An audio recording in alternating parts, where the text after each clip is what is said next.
نحمده ونستعينه ونستغفره ونعوذ بالله من شرور أنفسنا ومن سيئات أعمالنا من يهده الله فلا مضل له ومن يضلل فلا هادي له وأشهد أن لا إله إلا الله وحده لا شريك له وأشهد أن محمدا عبده ورسوله يا أيها الذين آمنوا اتقوا الله حق تقاته ولا تموتن إلا وأنتم مسلمون يا أيها الناس اتقوا ربكم الذي خلقكم من نفس واحدة وخلق منها زوجها وبث منهما رجالا كثيرا ونساء واتقوا الله الذي تساءلون به والأرحام إن الله كان عليكم رقيبا يا أيها الذين آمنوا اتقوا الله وقولوا قولا سديدا يصلح لكم أعمالكم ويغفر لكم ذنوبكم ومن يطع الله ورسوله فقد فاز فوزا عظيما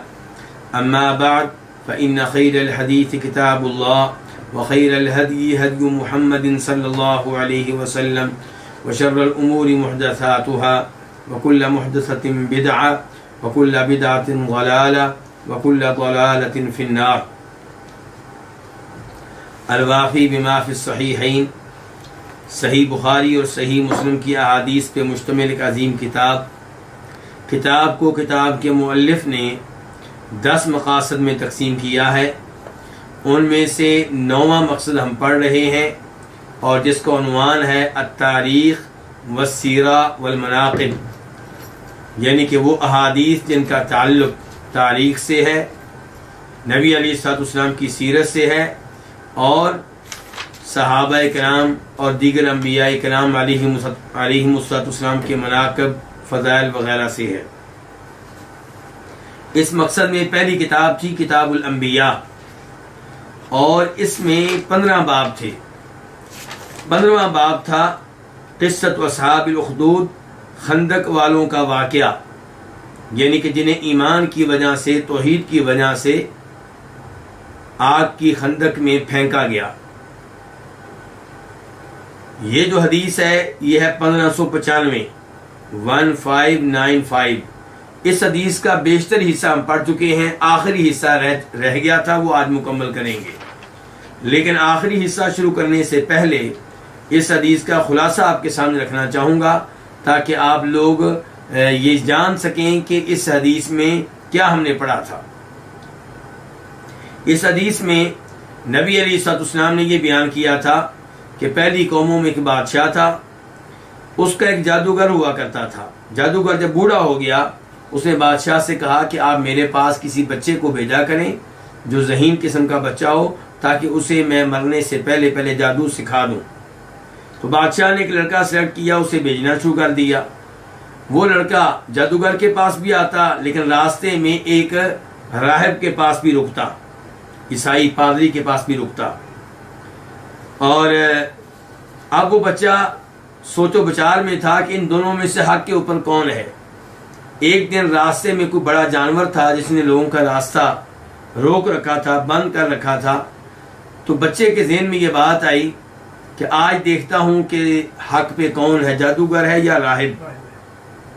اس نے جانور کو پتھر مارا اور کہا کہ یا اللہ اگر راہب کا دین سچا ہے تو اس جانور کا خاتمہ فرما دے. جانور مر گیا، لوگوں کا راستہ کھل گیا، لوگ آنے جانے لگے اور اس کے ساتھ ہی بچے کی شہرت ہو گئی لوگوں میں کہ یہ بچہ بڑی شے ہے. چنانچہ اس بچے کے پاس ایک دن بادشاہ کا ایک ساتھی پہنچ گیا جو نبینا ہو چکا تھا. تو وہ بڑے تحفے تحائف لے کر آیا اور اس نے کہا کہ آپ مجھے شفا دیں. بچے نے کہا شفا میں نہیں دیتا، شفا دینے والا تو اللہ ہے، البتہ اگر تم ایمان لے آؤ تو اللہ سے دعا کروں گا، اللہ تمہیں شفا دے دے گا. وہ ایمان لے آیا، بچے نے دعا کی، اللہ نے اس کو شفا دے دی. جب یہ بادشاہ کے دربار میں پہنچا، بادشاہ نے کہا بھئی تم تو نبینا ہو چکے تھے، تمہاری نگاہ کہاں سے آئی، کس نے تمہیں نگاہ واپس کی ہے؟ تو اس نے کہا میرے رب نے. بادشاہ نے کہا کیا تمہارا کوئی میرے علاوہ بھی رب ہے؟ کہا جی ہاں، وہی جو میرا بھی رب ہے اور آپ کا بھی رب ہے جسے اللہ کہتے ہیں. تو بادشاہ نے اس کو گرفتار کر لیا اور اس کو سزائیں ملنے لگیں اور پوچھا جانے لگا کہ کدھر سے یہ تعلیمات لے کر آیا ہے، کس نے تیرا علاج کیا ہے؟ بالآخر مجبور ہو کر اس نے بتا دیا بچے کے بارے میں۔ اب بچے کو گرفتار کر لیا گیا اور بادشاہ اس سے کہنے لگا کہ تم نے جادو سیکھ لیا ہے اور اب تو تم شفا دینے لگے ہو مادرزاد اندھے کو اور کوڑی کو، اور تم یہ کام کرنے لگے ہو۔ تو بچے نے کہا میں کسی کو شفا نہیں دیتا، شفا دینے والا تو اللہ ہے۔ اب اس کو بھی گرفتار کر لیا گیا، سزائیں دی جانے لگیں، یہاں تک کہ بچے کو بتانا پڑا کس کے بارے میں؟ راہب کے بارے میں۔ راہب کو لایا گیا تو اس سے کہا گیا دین چھوڑ دو۔ وہ دین چھوڑنے کے لیے تیار نہیں ہوگا تو اس کے سر کے بیچ میں آرا رکھا گیا اور اس کے جسم کو 2 حصوں میں تقسیم کر دیا گیا۔ یہاں پہ غور کریں، نبی علیہ الصلوۃ والسلام نے یہ حدیث کیوں بیان کی ہے؟ آپ کو قصے کہانیاں سنانے کے لیے نہیں آئے تھے، اور نہ ہی قرآن قصے کہانیوں کی کتاب ہے۔ قرآن میں بھی اور نبی علیہ الصلوۃ والسلام کی احادیث میں بھی وہی واقعہ بتایا جائے گا جس میں ہمارے لیے کچھ سبق ہوگا۔ تو یہاں پہ کیا سبق ہے کہ دین پہ ڈٹ جائیں، ایمان پہ ڈٹ جائیں، اور اس کی وجہ سے مشکلات آئیں گی، ان مشکلات کا سامنا کریں، لیکن دین کو قربان کرنے کے لیے کبھی بھی تیار نہ ہو۔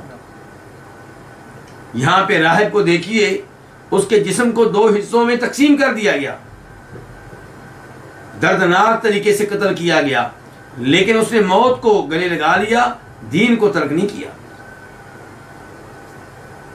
پھر لایا گیا کس کو؟ پھر لایا گیا بادشاہ کے ساتھی کو، وزیر کو، اور اس سے بھی کہا گیا کہ دین چھوڑ دو۔ وہ بھی چھوڑنے کے لیے تیار نہیں ہوا، اس کے سر پہ بھی آرا رکھا گیا اور اس کے جسم کو بھی 2 حصوں میں تقسیم کر دیا گیا۔ آج ہمارے بھائی کہتے ہیں کہ ہم سود چھوڑنے کے لیے تیار ہیں، بینک کی نوکری ہماری ہے 2 لاکھ کی، چھوڑنے کے لیے تیار ہے، لیکن میرے کو پہلے اچھی نوکری تو ملے۔ نہیں نہیں نہیں نہیں، ایسا نہیں ہے۔ صحابہ کرام بھی پھر یہی اللہ کے رسول کے ساتھ شرط لگا لیتے صلی اللہ علیہ وسلم کہ ہم آپ کا دین قبول کرنے کے لیے تیار ہیں، لیکن شرط یہ ہے کہ ہمیں کوئی عزت ملے، کوئی مقام ملے، کوئی اتھارٹی ملے، تو ہماری حیثیت ہونی چاہیے۔ وہ بیچارے ایمان قبول کرنے کے بعد دنیاوی لحاظ سے 0 ہو گئے، دین کے لیے سب کچھ قربان کر دیا۔ اور یہاں پہ راہب کو دیکھیے اور بادشاہ کے اس وزیر کو دیکھیے۔ اب بچے کو لایا گیا، بادشاہ نے بچے سے کہا دین چھوڑ دو، یہ نیا دین، لیکن بچہ دین چھوڑنے کے لیے تیار نہیں ہوا۔ تو بادشاہ نے اس بچے کو کچھ اپنے ساتھیوں کے حوالے کیا اور کہا فلاں بڑے پہاڑ پہ اس کو لے جاؤ اور وہاں اس سے مطالبہ کرو کہ اپنا دین چھوڑ دے تو ٹھیک، ورنہ ادھر سے اس کو دھکا دو اور نیچے پھینک دو۔ وہ لے کر گئے۔ اب بچہ کیا دعا پڑھ رہا ہے؟ اللہم اکفنیہم بما شئت، اے اللہ ان کے مقابلے میں تو مجھے کافی ہو جا جیسے تو چاہے، یعنی کہ مجھے نہیں پتا کہ تو نے مجھے ان سے کیسے بچانا ہے، یہ تو بہتر جانتا ہے، لیکن میری دعا یہ ہے کہ مجھے ان سے بچا اور میرے لیے تو کافی ہو جا۔ اللہ نے دعا سنی، پہاڑ لرزنے لگا، حرکت کرنے لگا، یہ سارے نیچے گر پڑے اور بچہ بچ گیا، اور وہ آرام سے اور سلامتی سے چلتا ہوا بادشاہ کے پاس پہنچ گیا۔ بادشاہ نے کہا وہ کہاں گیا جو تیرے ساتھ تھے؟ کہا جی اللہ نے مجھے ان کے شر سے بچا لیا ہے، اللہ کافی ہو گیا ہے۔ تو کافی کون ہو گیا؟ اللہ۔ اب دیکھیں یہ بچہ جو ہے بنی اسرائیل میں سے ہے، اور بنی اسرائیل کے بڑے نبی کون کون سے ہیں؟ موسیٰ علیہ السلام، عیسیٰ علیہ السلام، اور آپ پیچھے چلے جائیں تو دیگر بھی ہیں، یعقوب علیہ السلام، یوسف علیہ السلام۔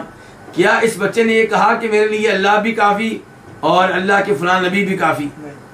یا اللہ مدد اور موسیٰ علیہ السلام مدد، یا یعقوب علیہ السلام مدد، یا یوسف علیہ السلام مدد، یا ابراہیم علیہ السلام مدد؟ نہیں، ایسا کچھ نہیں کہا گیا۔ تو بہرحال اب بادشاہ نے اس بچے کو چند اور لوگوں کے حوالے کیا اور کہا اس کو کشتی میں بٹھا کے سمندر کے بیچ میں لے جاؤ، وہاں اس سے مطالبہ کرو کہ اپنا یہ دین چھوڑ دے، اگر چھوڑ دے تو ٹھیک، ورنہ کیا کرو، اس کو سمندر میں پھینک دو، غرق کر دو اس کو۔ اب بچے نے پھر دعا کی اللہم اکفنیہم بما شئت، یا اللہ بچانا تو نے ہے، کیسے بچانا ہے تو بہتر جانتا ہے۔ اب کیا ہوا، ان کی کشتی نے ان کو الٹا دیا، کشتی الٹ گئی، وہ سارے غرق ہو گئے، بچہ آرام سے سلام سے چلتا ہوا بادشاہ کے پاس پہنچ گیا۔ تو یہاں سے آگے ہم آج پڑھیں گے۔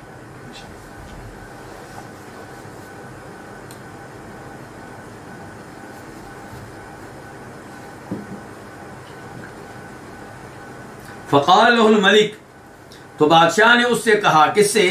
بچے سے، ما فعل اصحابک، تمہارے ساتھیوں کا کیا بنا، انہوں نے کیا کیا، وہ کہاں گئے جن کو تمہارے ساتھ بھیجا تھا تاکہ تمہیں سمندر میں وہ ڈبو دیں؟ کہا ما فعل اصحابک، تیرے ساتھیوں نے کیا کیا، کہاں گئے؟ قال، بچے نے کہا کفانیہم اللہ، اللہ میرے لیے ان کے مقابلے میں کافی ہو گیا۔ کفانی، مجھے کافی ہو گیا، ہم ان کے مقابلے میں، یعنی کہ ان کے شر سے بچانے کے لیے اللہ نے مجھے کفایت کیا، اللہ نے مجھے ان کے شر سے بچایا۔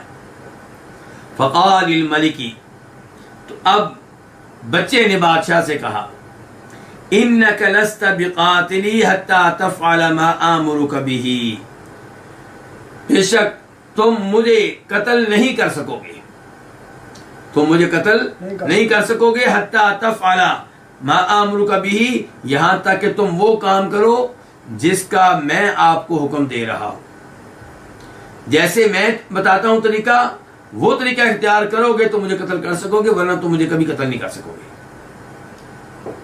قال، تو کہا کس نے؟ بادشاہ نے۔ وما ہوا، وہ کیا طریقہ ہے؟ قال، بچے نے کہا تجمع الناس فی صعید واحد، لوگوں کو آپ جمع کریں ایک میدان میں، ایک بڑے میدان میں تمام لوگوں کو جمع کریں۔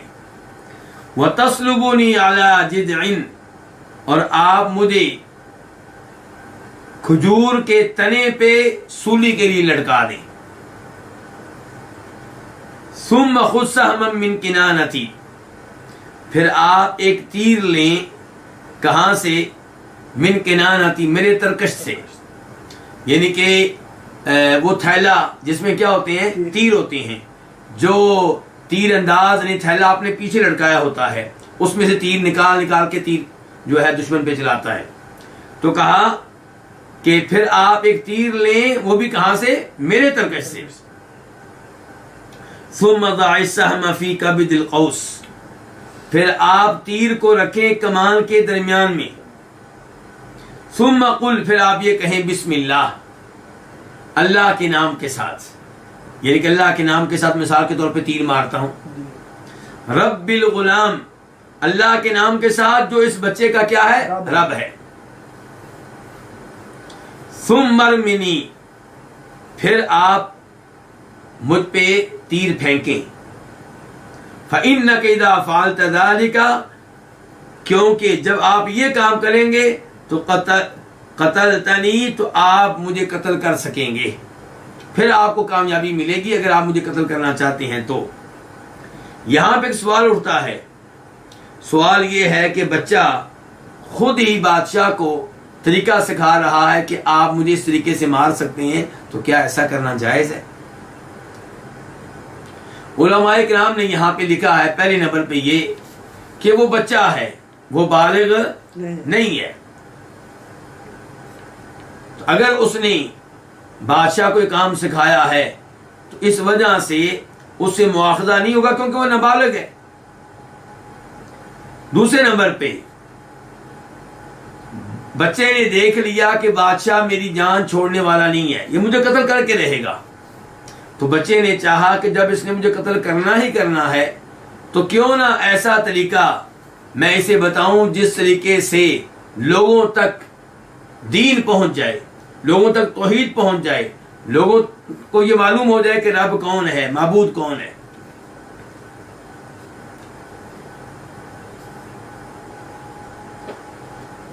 تو اب کیا ہوا؟ فجمع الناس فی صعید واحد، بادشاہ نے تمام لوگوں کو ایک میدان میں جمع کیا۔ وصلبہ علی جذع، اور بادشاہ نے اس بچے کو کھجور کے تنے پہ سولی کے لیے لٹکا دیا. ثم اخذ سهما من کنانته، پھر اس نے تیر لیا اسی بچے کے ترکش سے. ثم وضع السهم في كبد القوس، پھر تیر کو رکھا کمان کے سینٹر میں. ثم قال، پھر کہا بسم اللہ رب الغلام، کہ اللہ کے نام کے ساتھ جو اس بچے کا رب ہے، یعنی کہ اللہ کے نام کے ساتھ جو بچے کے رب ہے میں تیر مارتا ہوں. ثم رماہ، پھر اس نے اس پہ تیر چلا دیا، تیر پھینکا. فوقع السهم في صدره، تو تیر لگا بچے کی کنپٹی میں. فوضع يده في صدره في موضع سهم، تو بچے نے اپنا ہاتھ اپنی کنپٹی پہ رکھا تیر لگنے کی جگہ پہ. فمات، تو پھر بچہ کیا ہو گیا؟ فوت ہو گیا. فقال الناس، تو لوگوں نے کہا آمنا برب الغلام، ہم بچے کے رب پہ ایمان لائے. آمنا برب الغلام، دوبارہ کہا ہم بچے کے رب پہ ایمان لائے. تیسری بار کہا آمنا برب الغلام، ہم بچے کے رب پہ ایمان لائے. تو بچے کا مقصد پورا ہو گیا. بچے کو یہ تو معلوم تھا کہ بادشاہ میری جان نہیں چھوڑے گا، مجھے قتل کر کے رہے گا، لیکن بچے کی خواہش تھی کہ قتل ہونے سے پہلے پہلے سچے دین کا پیغام سب تک پہنچ جائے، اور وہ پہنچ گیا. فأوتی الملک، اب کیا ہوا؟ بادشاہ کے پاس آیا گیا، یعنی کہ بادشاہ کے پاس کو آنے والا آیا اس کے اپنے لوگوں میں سے.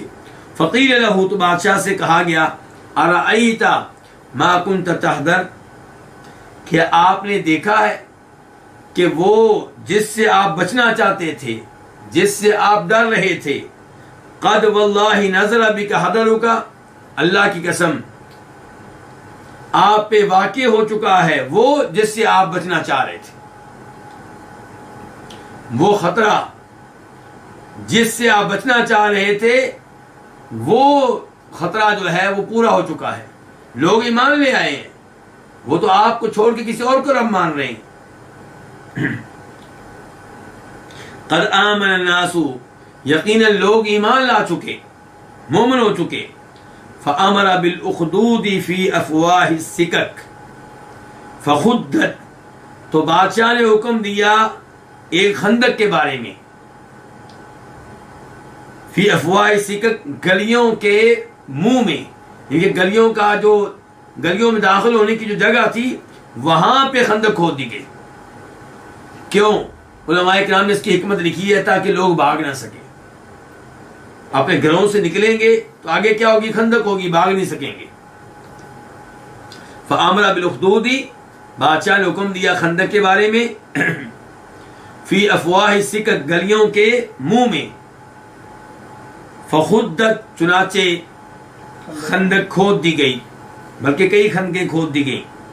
وَأَضْرَمَ النِّيرَانَ، اور اس نے آگ جلا دی. خندق کھود دی گئی اور اس میں کیا ہوا؟ آگ جلا دی گئی. وقال، اور بادشاہ نے کہا من لم يرجع عن دینه فاحموه فیها، جو اپنے دین سے نہ واپس آئے، جو اس کے دین سے واپس نہ آئے. کس کے دین سے؟ بچے کے دین سے، توحید والے دین سے جو واپس نہ آئے. فاحموه فیها، تو اس کو اس آگ میں جلا دو.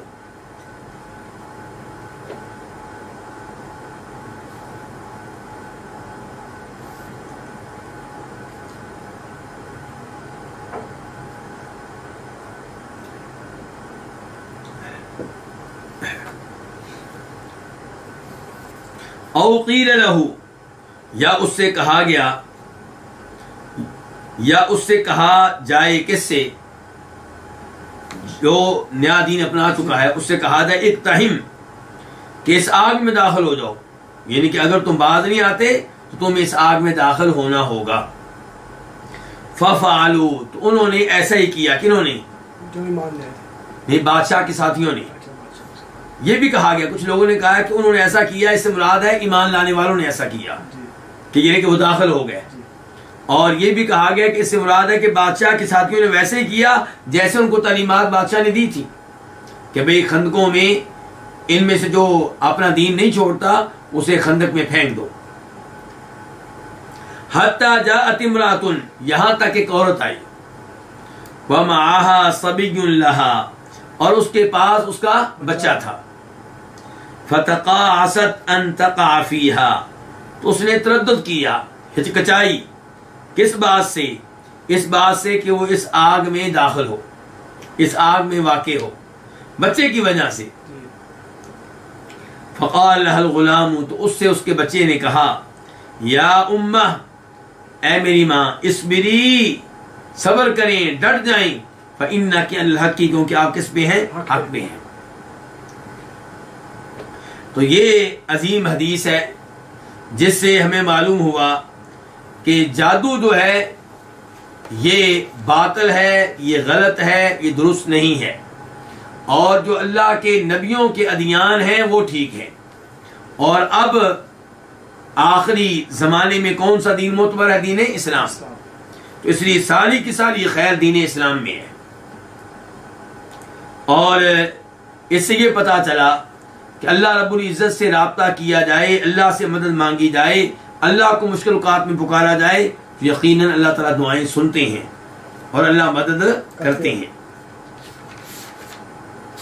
اس حدیث سے پتا چلا کہ دین اسلام کو آپ ترک کرنے کے لیے تیار نہ ہوں، اور اس کے بدلے میں چاہے کوئی بھی قیمت چکانی پڑے، چاہے آپ کا کاروبار تباہ و برباد کر دیا جائے، چاہے آپ کے بچوں کو نقصان دیا جائے، جو بھی ہو سب کچھ برداشت کریں، لیکن دین کو چھوڑنے کے لیے آپ تیار نہ ہوں.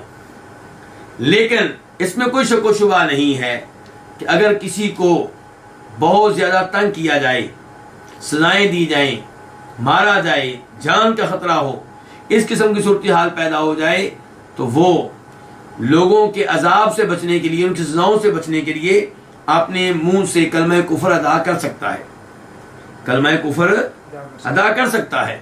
لیکن افضل کیا ہے کہ کلمہ کفر ادا نہ کرے اور جان دینے کے لیے تیار ہو جائے. تو یہاں پہ راہب نے اور بادشاہ کے اس ساتھی نے اور بچے نے بھی کون سی راہ اختیار کی ہے؟ کلمہ کفر منہ سے ادا نہ کرنے کی راہ. اس کے بدلے میں جو بھی قربانی دینی پڑی انہوں نے دی ہے. اس کے بعد یہ ہے کہ بادشاہ اس بچے کو مارنے میں تب کامیاب ہوا جب بچے کی تجویز پہ بادشاہ نے عمل کیا، اور اس سے پتہ چلتا ہے کہ بچہ کتنا ذہین تھا. اس نے کہا مرنا تو ہے ہی ہے، جان تو جانے والی ہے، لیکن کسی طریقے سے میرا پیغام سب تک پہنچ جائے. تو بادشاہ کو اس نے جو طریقہ سکھایا اس طریقے سے بچے کا پیغام تمام لوگوں تک پہنچ گیا، اور وہ لوگ کیا ہو گیا؟ مسلمان ہو گئے. پھر ان کے لیے خندقیں کھودی گئیں اور ان خندقوں میں ان کو پھینک دیا گیا. سورہ بروج آپ جانتے ہوں گے، کہاں آتی ہے؟ کس پارے میں؟ 30ویں سپارے کے، جس میں اللہ تعالیٰ فرماتے ہیں وَمَا نَقَمُوا مِنْهُمْ إِلَّا أَن يُؤْمِنُوا بِاللَّهِ الْعَزِيزِ الْحَمِيدِ. بلکہ اس سے پہلے کیا تھا؟ قُتِلَ أَصْحَابُ الْأُخْدُودِ النَّارِ ذَاتِ الْوَقُودِ إِذْ هُمْ عَلَيْهَا قُعُودٌ وَهُمْ عَلَى مَا يَفْعَلُونَ بِالْمُؤْمِنِينَ شُهُودٌ وَمَا نَقَمُوا مِنْهُمْ إِلَّا أَن يُؤْمِنُوا بِاللَّهِ الْعَزِيزِ الْحَمِيدِ. تو وہاں پہ جس واقعے کی طرف اشارہ ہے، امید ہے کہ وہ یہی واقعہ ہے. وہاں پہ کیا کہا اللہ تعالیٰ نے؟ کہ خندق والے قتل ہوئے، شہید ہوئے.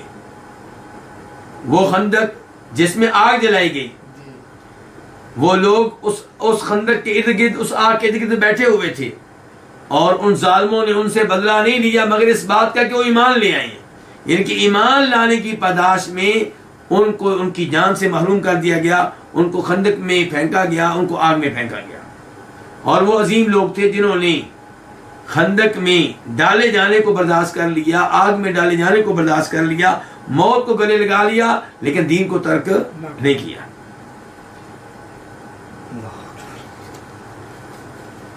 اور یہاں سے پتا چلا کہ بسم اللہ، اس میں کتنی برکت ہے، اس میں کتنی طاقت ہے، اس میں کتنی قوت ہے. اور یہ بھی پتا چلا کہ کئی مقامات پہ صرف بسم اللہ پڑھنا کافی ہے، ضروری نہیں ہے کہ آپ بسم اللہ الرحمن الرحیم پڑھیں. یہاں پہ بچے نے کیا سکھایا؟ بسم اللہ. الرحمن الرحیم ساتھ نہیں سکھایا. اور آخر میں اس عورت کا واقعہ کہ جو بچہ لے کے آئی اور بچے کی وجہ سے وہ ہچکچا رہی ہے, تردد کر رہی ہے, آگ میں داخل نہیں ہونا چاہتی, تو بچے نے اس کو حوصلہ دیا کہ امی جان آپ ڈر جائیں کیونکہ آپ حق میں ہیں. اسے پتا چلا جو حق پہ ہے اس کو پھر پرواہ نہیں کرنی چاہیے ان مصیبتوں کی, ان مشکلات کی جو اس کو اوپر آتی ہیں, کیونکہ یہ مشکلات حق کی وجہ سے آ رہی ہیں. ان مشکلات کا سامنا کرنے پہ بھی ان پہ صبر کرنے کی وجہ سے بھی اجر و ثواب ملے گا.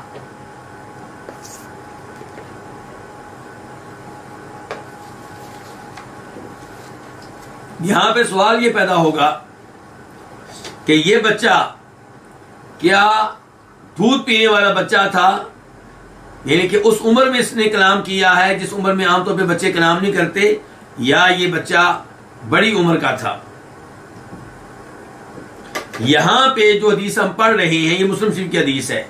یہاں پہ یہ تذکرہ نہیں ہے کہ بچہ بہت چھوٹا تھا, یہ ہے کہ بچہ تھا. اب ظاہر ہے جو 7 سال کا ہے وہ بھی بچہ ہوتا ہے, جو 6 سال کا وہ بھی بچہ ہوتا ہے, اور 6-7 سال کا بچہ کلام کرے تو تعجب کی بات نہیں ہے. تعجب کی بات یہ ہے کہ بچہ کلام کرے جب 1 سال کا ہو, 6 مہینے کا ہو. تو یہ بچہ اس حدیث سے یوں لگتا ہے کہ جیسے بڑی عمر کا تھا, لیکن یہی حدیث جب مسند احمد میں آتی ہے اور امام نسائی اس کو سنن کبریٰ میں لے کر آتے ہیں تو وہاں پہ یہ الفاظ آئے ہیں کہ دودھ پینے والا بچہ تھا. امام نووی رحمہ اللہ نے اس بات کو زیادہ درست قرار دیا ہے کہ یہ بچہ دودھ پینے والا بچہ نہیں تھا, تھوڑا سا بڑا بچہ تھا. اور ہم پڑھ چکے ہیں اس حدیث میں جو پہلے ہم نے پڑھی ہے, حدیث نمبر 1592 الوافی میں اس حدیث کا نمبر ہے 1592 1592. اس کے شروع میں فرماتے ہیں نبی علیہ السلام کہ ماں کی گود میں کلام کرنے والے صرف 3 ہی ہیں, ان میں سے ایک عیسیٰ علیہ السلام, اور ایک وہ بچہ جس نے جرید کے حق میں گواہی دی تھی, اور تیسرے نمبر پہ وہ بچہ جو ایک ایسی عورت کے پاس تھا جو اپنے بچے کو دودھ پلا رہی تھی, اور اس نے کہا تھا کہ یا اللہ میرا بچہ اس آدمی کی طرح ہو جائے. وہاں سے آدمی گزر رہا تھا جو دنیا دار تھا, خوبصورت تھا, بڑی اس کی شان و شوکت تھی, تو بچے نے اس موقع پہ بول کے کہا تھا کہ یا اللہ مجھے اس آدمی کی طرح نہ بنانا. اور پھر عورت نے دیکھی ایک لونڈی جس کو مار پڑ رہی تھی, ذلیل و رسوا کیا جا رہا تھا, تو اس عورت نے کہا کہ یا اللہ میرے بچے کو اس عورت کی طرح نہ بنانا. تو بچے نے کہا تھا یا اللہ مجھے اس عورت کی طرح بنانا. تو اس عورت نے کہا بھی یہ کیا معاملہ ہے؟ تو بچے نے بتایا کہ یہ جو آدمی ہے جس کے بارے میں آپ نے دعا کی تھی کہ میں اس کی طرح ہو جاؤں, وہ تو کافر ہے, وہ تو ظالم ہے, اور یہ عورت مظلوم ہے. کہتے ہیں کہ اس نے چوری کی جب اس نے کوئی چوری نہیں کی, کہتے ہیں کہ اس نے بدکاری کی جب اس نے کوئی بدکاری نہیں کی. تو یہ 3 بچے ہیں جنہوں نے کلام کیا ہے. تو وہاں پہ یہ خندق والے بچے کا تذکرہ نہیں ہے, لیکن مسند احمد کی روایت میں اسی حدیث میں آیا ہے کہ وہ دودھ پینے والا بچہ تھا. تو امام نووی رحمہ اللہ نے اسی روایت کو اختیار کیا ہے جس میں آیا ہے کہ وہ بچہ تھا, یہ نہیں آیا کہ دودھ پینے والا بچہ تھا. اور اللہ کے رسول کے الفاظ بھی اسی حدیث اسی معاملے کی تائید کرتے ہیں, کیونکہ آپ نے کہا تھا کہ ماں کی گود میں گفتگو کرنے والے صرف 3 ہیں, یعنی کہ چوتھا کوئی نہیں ہے.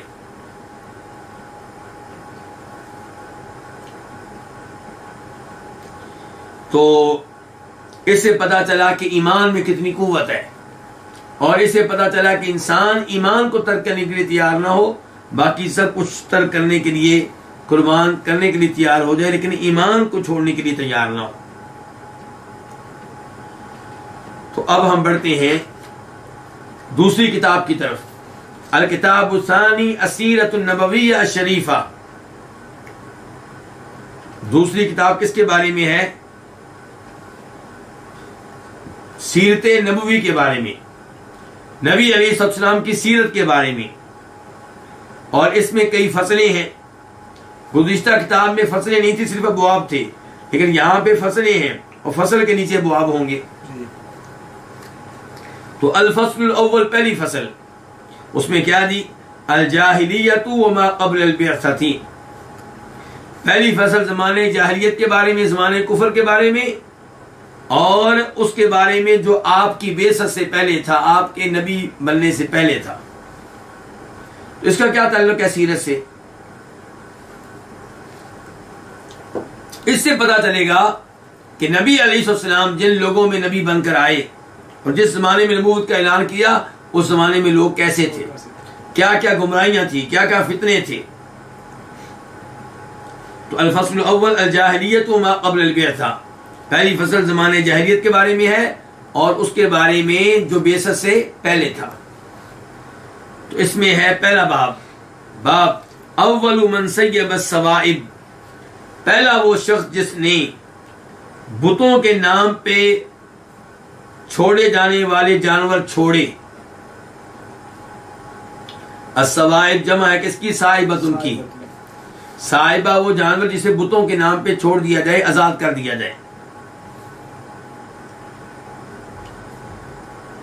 تو حدیث نمبر ہے 1596 1596 قاف. اس حدیث کے بیان کرنے پہ اتفاق ہے کس کس کا؟ امام بخاری کا اور امام مسلم کا. عن سعید بن المسیب قال، روایت ہے جناب سعید بن مسیب سے، وہ کہتے ہیں کہ البحیرۃ التي يمنع درها للطواغیت ولا يحلبها احد من الناس، بحیرہ اس جانور کو کہتے ہیں جس کا دودھ روک لیے جائے کن کے نام پہ؟ بتوں کے نام پہ. طواغیت طاغوت کی جمع ہے، یہاں پہ مراد کون ہے؟ بت. وہ جن کی عبادت کی جاتی ہے اللہ کے علاوہ، اس کو طاغوت کہتے ہیں. تو سعید بن مسیب کہتے ہیں قرآن کی اصل میں اس آیت کی وضاحت کر رہے ہیں، سورہ مائدہ کی ہے، جس میں اللہ نے کیا کہا ہے؟ ما جعل اللہ من بحیرۃ ولا صائبہ، کہ اللہ نے نہ کوئی بحیرہ جانور مقرر کیے ہیں اور نہ اللہ تعالی نے صائبہ جانور مقرر کیے ہیں. تو سعید بن مسیب کہتے ہیں کہ بحیرہ سے مراد وہ جانور ہے جس کا دودھ روک لیا جائے للطواغیت، طاغوتوں کے نام پہ، بتوں کے نام پہ. ولا يحلبها احد من الناس، اور لوگوں میں سے کوئی بھی اس جانور کا دودھ نہ دھوئے. تو یہ ہے بحیرہ، کہ وہ جانور جس کا دودھ بتوں کے نام پہ روک لیا گیا اور لوگوں میں سے کوئی بھی اس کے دودھ سے فائدہ نہیں اٹھاتا. والسائبہ التي كانوا يسيبونها لآلهتهم فلا يحمل عليها شيء، سائبہ سے مراد وہ جانور ہے جس کو وہ اپنے بتوں کے نام پہ چھوڑ دیا کرتے تھے، کھلا چھوڑ دیا کرتے تھے. فلا يحمل عليها شيء، تو ایسے جانور پہ کوئی بھی چیز لادی نہیں جاتی تھی، بوجھ نہیں رکھتے تھے اس کے اوپر بوجھ نہیں ڈالا جاتا تھا، کیونکہ بتوں کے نام پہ دی. تو یہ وہ صورتحال ہے جس صورتحال میں آپ کو نبی بنایا گیا، کہ آپ کے زمانے میں لوگ جانور چھوڑ دیا کرتے تھے، مخصوص کر دیتے تھے کن کے نام پہ؟ بتوں کے نام پہ. قال، کہتے ہیں کون؟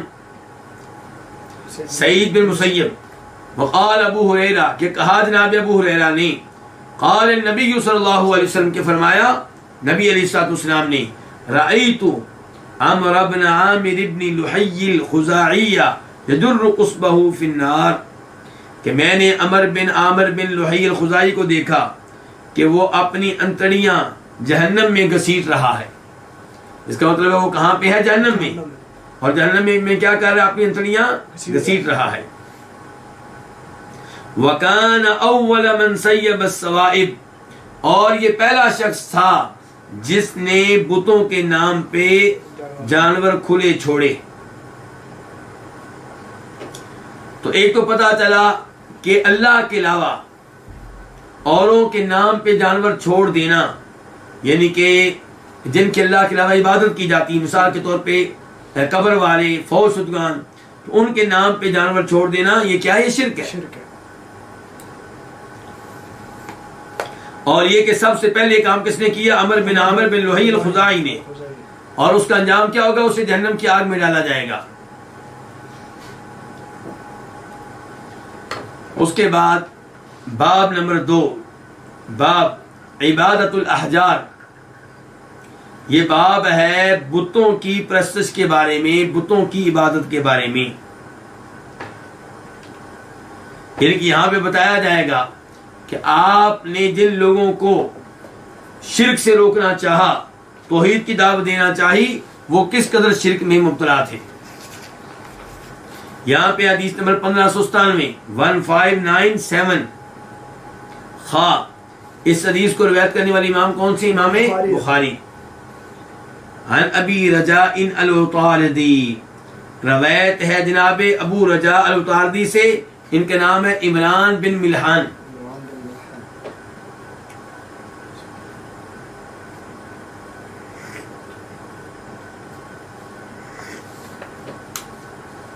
ان کو مخضرم کہتے ہیں. مخضرم کا کیا مطلب ہے؟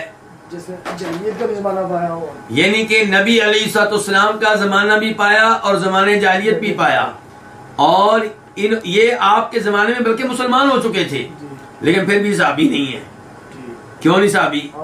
کیونکہ آپ کو حالت اسلام میں دیکھا نہیں ہے، مومن ہونے کے بعد آپ کو دیکھا نہیں ہے، تو اس لیے صحابی کے شرف سے یہ محروم ہے، حالانکہ آپ کے زمانے میں مسلمان ہو چکے تھے. امام الذہبی رحمہ اللہ نے اپنی کتاب سیر اعلام النبلاء میں ان کے بارے میں کہا ہے الامام الکبیر، بہت بڑے امام. پھر کہا ہے شیخ الاسلام. کیا کہا ہے؟ شیخ الاسلام. اس سے آپ اندازہ لگا سکتے ہیں کہ ان کا مقام و مرتبہ کیا ہے. تو ابو رجاء العطاردی عمران بن ملحان قال، وہ کہتے ہیں کننا نعبد الحجر، ہم عبادت کیا کرتے تھے کس کی؟ پتھروں کی. فَإِذَا وَجَدْنَا حَجَرًا هُوَ خَيْرٌ مِّنْهُ أَلْقَيْنَاهُ وَأَخَذْنَا الْآخَرَ. جب ہمیں کوئی پتھر ملتا، جب ہمیں کوئی پتھر ایسا ملتا کہ ہوا خیر منہ، جو اس سے بہتر ہوتا، کس سے؟ جس کی ہم پہلے عبادت کر رہے ہوتے تھے، جب ہمیں اس سے بہتر پتھر مل جاتا. بہتر کس لحاظ سے؟ یعنی کہ خوبصورتی کے لحاظ سے، چمک دمک کے لحاظ سے. ایسا کوئی پتھر جو آنکھوں کو، یعنی کہ دیکھنے والوں کو پیارا لگتا کہ پہلے سے زیادہ عمدہ یہ ہے. جب ہمیں کوئی پتھر مل جاتا ہوا خیر منہ، وہ اس سے بہتر ہوتا ہے ان کے پہلے سے، تو القیناہ، ہم اس کو پھینک دیتے. کس کو؟ پرانے والے کو. اپنے رب کو پھینک دیتے، معبود کو پھینک دیتے. وَأَخَذْنَا الْآخَرَ، اور دوسرے کو ہم اپنا لیتے، اسے معبود بنا لیتے. فَإِذَا لَمْ نَجِدْ حَجَرًا، جب ہمیں کوئی پتھر نہ ملتا، جَمَعْنَا جُثْوَةً مِّن تُرَابٍ، تو ہم مٹی کا ایک ڈھیر جمع کرتے. ثُمَّ جِئْنَا بِالشَّاةِ، پھر ہم بکری لے کر آتے. فَحَلَبْنَاهُ عَلَيْهِ، تو بکری کا دودھ ہم اس کے اوپر دھوتے. کیوں؟ تاکہ یہ مٹی کا ڈھیر بھی پتھر کے قریب قریب ہو جائے، پتھر کی طرح تھوڑا سا سخت ہو جائے. یعنی کہ اپنے خود ہم اپنا رب اپنے ہاتھوں سے تیار کرتے، مٹی جمع کرتے، مٹی کے اوپر بکری کا دودھ دھوتے، اور پھر وہ کیا بن جاتا؟ رب بن جاتا. نعوذ باللہ من ذالک. اس سے آپ دیکھیے کہ انسان کس قدر شیطان کے دھوکے میں مبتلا ہوتا ہے. بڑے بڑے پڑھے لکھے لوگ، بڑے بڑے بادشاہ، بڑے بڑے وزیر کیا کر رہے ہوں گے؟ قبر والوں کو پکارتے ہیں، قبر والوں سے بیٹا مانگتے ہیں، قبر والوں سے دعائیں کرتے ہیں. سمجھائے تو کہتے ہیں ہم شرک نہیں کرتے. تو یہاں پہ کہہ رہے ابو رجاء العطاردی کہ جب ہمیں کوئی پتھر نہ ملتا تو ہم مٹی کا ایک ڈھیر جمع کرتے. ثم جئنا بالشاة، پھر بکری لے کر آتے. فحلبناه علیہ، تو بکری کو ہم اس کے اوپر اس کا دودھ دھو دیتے. ثم طفنا به، پھر ہم اس کا طواف کرتے. کس کا؟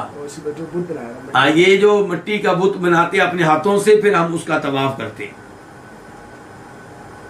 فإذا دخل شهر رجب، جب شروع ہو جاتا کون سا مہینہ؟ رجب کا مہینہ. جب رجب کا مہینہ داخل ہو جاتا، شروع ہو جاتا، قلنا، ہم کہتے منصر الاسنہ، یہ کیسا مہینہ ہے؟ یہ نیزوں کو ان کے پھل سے الگ کر دینے والا مہینہ ہے. منصر الگ کر دینے والا، اسنہ نیزوں کو کہتے ہیں. تو نیزوں کو ان کے پھل سے الگ کر دینے والا یہ مہینہ ہے. کیا مطلب کہ رجب کے مہینے میں لڑنے کی اجازت نہیں ہے. اس لیے ہم اپنے ہتھیار اب کیا کریں گے, سائڈ پہ رکھ دیں گے. جو نیزہ پڑا ہے اس کا آگے سے لوہا جو لگا ہوتا ہے وہ اتار لیں گے, پھل اتار لیں گے اس کا. اور اس انداز سے ان کے ہم رجب کے مہینے کا احترام کیا کرتے تھے. تو کہتے ہیں فیدا داخل شہر رجب, جب داخل ہوتا ہے رجب کا مہینہ, قلنا ہم کہتے منصل الاسنہ کہ یہ مہینہ نیزوں کو ان کے پھل سے الگ کر دینے والا ہے.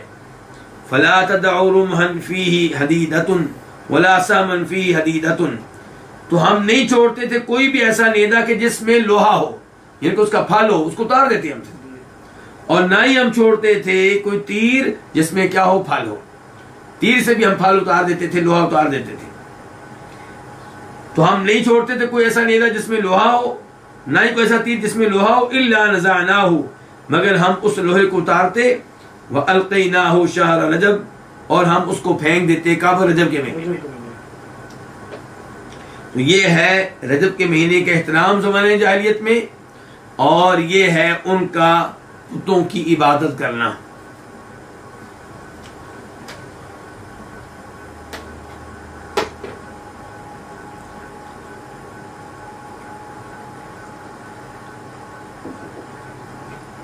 اور ہم جانتے ہیں کہ رجب کا مہینہ حرمت والے 4 مہینوں میں سے ایک ہے. اس کے بعد اب ہم پڑھیں گے باب نمبر 3, باب القسامۃ فی الجاہلیہ, زمانے جاہلیت میں قسامہ. قسامہ کہتے کس کو ہیں, پہلے یہ ہمیں جاننا ہوگا. لفظ قسامہ قسم سے ہے, ویسے کس سے ماخوذ ہے, قسم سے. تو قسامہ کس کو کہتے ہیں کہ 50 آدمی قسم اٹھائیں گے مقتول کے وارثوں میں سے. کس بات کی قسم اٹھائیں گے کہ وہ لوگ اپنے مقتول کی دیت کے حقدار ہیں, جبکہ وہ مقتول کو پائیں کسی قوم کے ہاں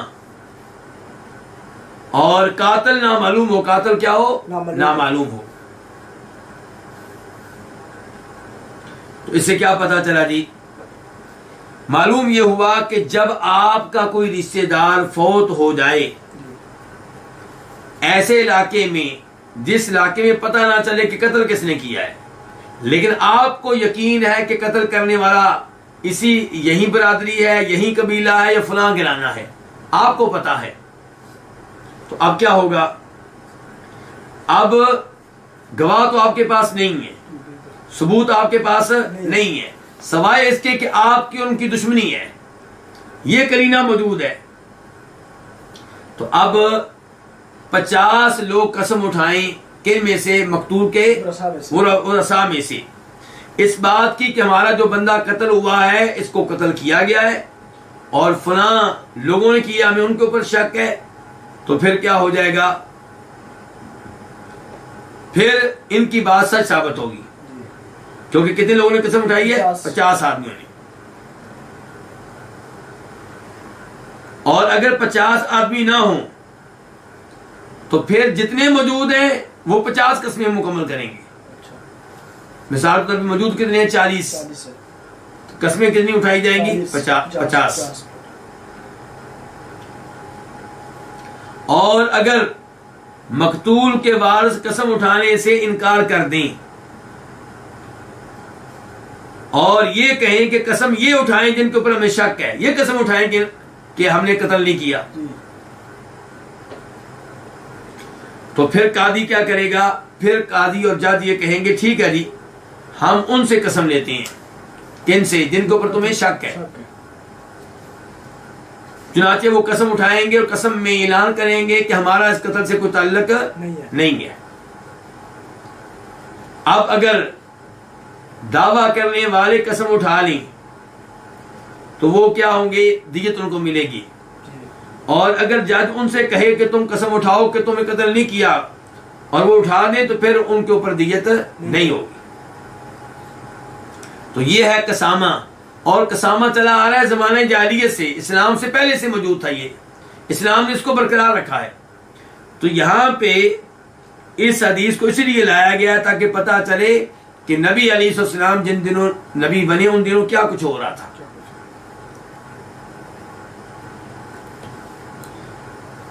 حدیث نمبر 1598 1598 خا. اس حدیث کو روایت کرنے والے امام کون سے امام ہے؟ بخاری. عن ابن عباس رضی اللہ عنہما روایت ہے جناب عبداللہ ابن عباس رضی اللہ عنہما سے قال وہ کہتے ہیں ان اول قسامت کانت فی الجاہلیت لفینا بنی ہاشم کہ بے شک پہلا قسامہ جو زمانے جاہلیت میں واقع ہوا وہ ہم میں تھا بنو ہاشم میں. یہ کون کہہ رہے ہیں؟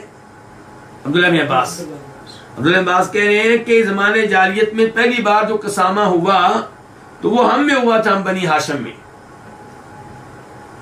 کہتے ہیں تفصیل، اب تفصیل بتا رہے ہیں. کون؟ عبداللہ بن عباس. کہتے ہیں کان رجل من بنی ہاشم، بنو ہاشم کا ایک آدمی تھا. استاجرہ رجل من قریش، اسے اجرت پہ رکھا، اسے ملازمت پہ رکھا، اسے مزدوری پہ رکھا قریشیوں کے ایک آدمی نے. من فاخد اخرى، قریشیوں کا یہ آدمی جو تھا یہ ایک اور کس میں سے تھا؟ کنبے میں سے، ایک اور قبیلے میں سے تھا. یعنی کہ بڑا قبیلہ کیا ہے دونوں کا؟ قریشی. اجرت پہ رکھنے والا اور جس کو اجرت پہ رکھا گیا ہے دونوں کیا ہے؟ قریشی. پھر وہ جس کو اجرت پہ رکھا گیا ہے وہ ہاشمی ہے، عام قریشی نہیں بلکہ کیا ہے؟ ہاشمی. اور جو دوسرا ہے وہ قریشی ہے لیکن اس کی نیچے والی یعنی کہ اس کا قبیلہ کون سا ہے وہ یہاں پہ نہیں بتائے گا. تو اس لیے کیا کہیں گے کہ بنو ہاشم میں سے ایک آدمی، اور ابن عباس کن میں سے ہیں؟ بنو ہاشم میں سے. کہتے بنو ہاشم میں سے ایک آدمی جو تھا استاجرہ رجل، اسے اجرت پہ رکھا قریش کے ایک آدمی نے، من فخد اخرى، دوسرے قبیلے سے. فانطلق معه، تو یہ چل پڑا اس کے ساتھ. کون؟ یہ دوسرے قبیلے والا جس کو اجرت پہ رکھا گیا ہے. اور یہ کون ہے؟ ہاشمی. تو یہ ہاشمی چل پڑا معه اس کے ساتھ. کس کے ساتھ؟ اس قریشی کے ساتھ. فی ابلہ، اس کے اونٹوں میں، یعنی کہ اس کے ساتھ چلا اور اس کی ذمہ داری کیا تھی؟ اونٹوں کا خیال رکھنا. فمر رجل بہ من بنی ہاشم، تو ایک آدمی گزرا بہ اس کے پاس سے. کس کے پاس سے؟ جس کو اجرت پہ رکھا گیا. کون ہے؟ ہاشمی. تو ایک آدمی گزرا اس ہاشمی کے پاس سے، اور یہ گزرنے والا بھی من بنی ہاشم. کن میں سے ہے؟ ہاشم میں سے ہے، بنو ہاشم میں سے ہے. قد انقطعت عروۃ جوالکہ، اس کے تھیلے کا جو بندھن تھا وہ ٹوٹ چکا تھا. وہ سفر میں تھا نا، اس کے بعد تھیلا تھا، تھیلے کے جو بندھن ہے وہ ٹوٹ گیا تھا. اب اس زمانے میں تھیلے کا بندھن نہ ہو تو سامان کیسے لے کر آپ چلیں گے؟ مسئلہ تھا بہت زیادہ. فقالت، اس نے کہا. کس نے؟ یہ گزرنے والے ہاشمی نے. اور وہ جس سے کہا وہ بھی کون ہے؟ وہ بھی ہاشمی. تو اس نے کہا اغثنی بعقال اشد بہ عروۃ جوالقی، میری مدد کریں ایک رسی کے ساتھ جس سے میں اپنے تھیلے کا بندھن باندھ لوں. لا تنفر الابل، اونٹ نہیں بھاگیں گے، اونٹ نہیں بھاگیں گے. فآتاہ، یعنی کہ اب وہ رسی کہاں سے دینی تھی؟ اونٹ کی دینی تھی نا. تو وہ کہہ رہا ہے اونٹ نہیں بھاگیں گے. فآتاہ عقالا، تو اس نے اس کو رسی دے دی. کس نے دے دی؟ گزرنے والے کو اس آدمی نے رسی دے دی جو اونٹ سنبھال رہا تھا. فآتاہ عقالا، اس نے اس کو رسی دے دی. فشد بہ، تو اس گزرنے والے ہاشمی نے اس رسی سے باندھ لیا عروۃ جوالقہ، اپنے تھیلے کے بندھن کو. فلما نزلوا، جب یہ لوگ اترے، انہوں نے پڑاؤ ڈالا. کس نے پڑاؤ ڈالا؟ یعنی کہ اونٹوں کے مالک نے اور اس ہاشمی نے جس کی ڈیوٹی تھی اونٹوں کا خیال رکھنے کی. جب یہ کسی جگہ اترے، پڑاؤ ڈالا، تو اقیلت الابل الا بعیرا واحدا، تمام اونٹوں کو باندھ لیا گیا سوائے ایک اونٹ کے، اس کو باندھا نہیں گیا. فقال الذي استأجره، تو کہا اس قریشی نے جس نے اس ہاشمی کو اجرت پہ رکھا تھا، ما شأن هذا البعیر لم يعقل من بین الابل، اس اونٹ کا کیا معاملہ ہے کہ اس کو تمام اونٹوں کے درمیان میں سے باندھا نہیں گیا، باقی سب کو باندھا گیا، اس کو باندھا نہیں گیا۔ قال، تو اس ہاشمی مزدور نے کہا، لیس لہ وقال، اس کی رسی نہیں ہے، یعنی کہ وہ رسی نہیں جس کے ساتھ میں اس کو باندھوں۔ قال، تو کہا کس نے؟ اس قریشی نے۔ فأین قال، اس کی رسی کہاں گئی، کہاں کدھر ہے اس کی رسی؟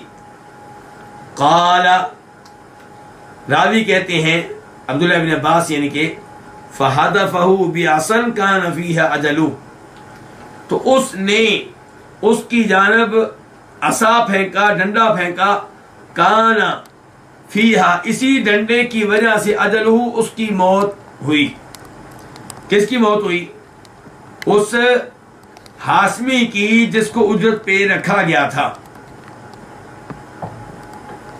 فمر بہ رجل من اہل یمن، اب یہ آدمی ابھی مرا نہیں ہے، جس کو ڈنڈا مارا گیا ہے، جو ہاشمی ہے، اجرت پہ ہے، اس کو ڈنڈا تو مارا گیا ہے لیکن ابھی مرا نہیں ہے، ابھی زندگی کی سانسیں چل رہی ہیں۔ تو اس کے پاس سے یمن والوں میں سے ایک آدمی گزرا، فقالت، اس نے کہا، کس نے کہا؟ اس ہاشمی نے جس کو ڈنڈا لگا تھا، اتشہد الموسم، کہ کیا آپ حج کے سیزن میں حاضر ہوتے ہیں، حج کے لیے جاتے ہیں مکہ میں؟ قال ما اشہد، تو اس آدمی نے کہا، یمنی نے، کہ ما اشہد، میں حج میں حاضر نہیں ہوتا، وربما شہدتہ، اور بسا اوقات میں حاضر ہوا ہوں، یعنی کہ ہر سال یا مسلسل میں حج کے لیے نہیں جاتا، کبھی کبھی میں یہ کام کرتا ہوں۔ قالت، اس نے کہا، کس نے؟ اس ہاشمی نے جو مرنے والا ہے اور جس کو ڈنڈا لگ چکا ہے، اس نے کہا، هل انت مبلغ عنی رسالۃ مرۃ من الدہر، کیا تم پہنچاؤ گے عنی، میری طرف سے، رسالۃ، ایک میسج، ایک پیغام، مرتن، کبھی بھی، من الدہر، زمانے میں سے، یعنی کہ میں یہ نہیں کہتا کہ ضرور آپ اسی حج میں جائیں اور میرا پیغام پہنچا دیں، جب آپ کو موقع ملے تو میرا پیغام آپ نے ضرور پہنچانا ہے۔ قال نعم، تو اس نے کہا جی ہاں میں پہنچا دوں گا۔ یہ کس نے وعدہ کیا پہنچا دوں گا؟ یمنی نے۔ قال فکنت اذا انت شہدت الموسم، کہ جب آپ حاضر ہو کس میں؟ حج کے سیزن میں، فنادی، تو آپ یہ آواز دیں، یا آل قریش، اے قریشیوں کی جماعت، فَإِذَا أَجَابُوكَ، جب وہ تمہیں جواب دیں، یہ کہ وہ کہیں ہاں جی ہم قریشی حاضر ہیں، فنادی، تو ان کو آواز دے کر کہو، یا آل بنی ہاشم، اے بنو ہاشم کی اولاد۔ قریشی مل گئے نا، اب قریشیوں کا جو ایک اور چھوٹا قبیلہ ہے بنو ہاشم، ان کو تلاش کرنا ہے، تو تم نے آواز کیا دینی؟ یا آل بنی ہاشم، اے ہاشمیوں، فَإِنْ أَجَابُوكَ، اگر وہ تمہیں جواب دیں، فَسَلْ عَنْ أَبِي طالب، ان سے پوچھنا ابو طالب کے بارے میں، فَأَخْبِرْهُ، تو ابو طالب کو بتا دینا، کیا؟ أَنَّ فُلَانًا قَتَلَنِي، کہ مجھے قتل کرنے والا فلاں شخص ہے اور اس نے مجھے قتل کیا، فی قال، ایک رسی کی وجہ سے، فی کون سا؟ سببیہ۔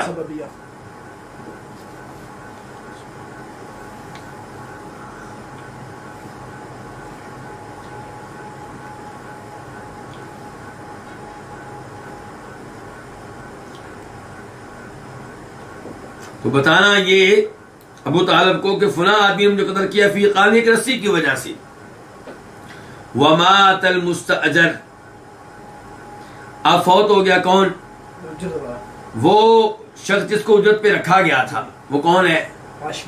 ہاشمی، وہ فوت ہو گیا۔ فلما قدم الذي استأجره، جب آیا، کہاں آیا؟ مکہ میں۔ جب مکہ میں وہ شخص آیا جس نے اس کو اجرت پہ رکھا تھا، اور وہ کون ہے؟ وہ قریشی ہے۔ تو اتاہ ابو طالب، ابو طالب اس کے پاس آئے، کس کے پاس؟ اس اونٹوں کے مالک کے پاس جو قریشی ہے اور ابو طالب بھی ہاشمی ہے. فقال تو کہا کس نے؟ ابو طالب نے. ما فعل صاحبنا ہمارے صاحب کی خبریں کیا ہیں, اس نے کیا کیا, اس کے ساتھ کیا ہوا؟ یہ کہ تمہارے ساتھ ہماری فیملی کا ایک آدمی بطور مزدور گیا تھا, تم اسے ساتھ لے کر گئے تھے, اب وہ اس کی کیا خبریں ہیں؟ قال مریضا, اس نے کہا جی وہ بیمار ہوا. کس نے کہا بیمار ہوا؟ یہ جو قریشی ہے جو اونٹوں کا کیا مالک ہے, اس نے کہا جی وہ بیمار ہوا. فاحسنت القیام علیہ, تو میں نے اس کی بہترین کیا کی؟ خدمت کی. فاحسنت القیام علیہ, وہ بیمار ہوا تو میں نے بڑے اچھے طریقے سے اس کی خدمت کی اور اس کا خیال رکھا. فولیت دفنہ, پھر میں نے اس کی تدفین کی ذمہ داری بھی سنبھالی.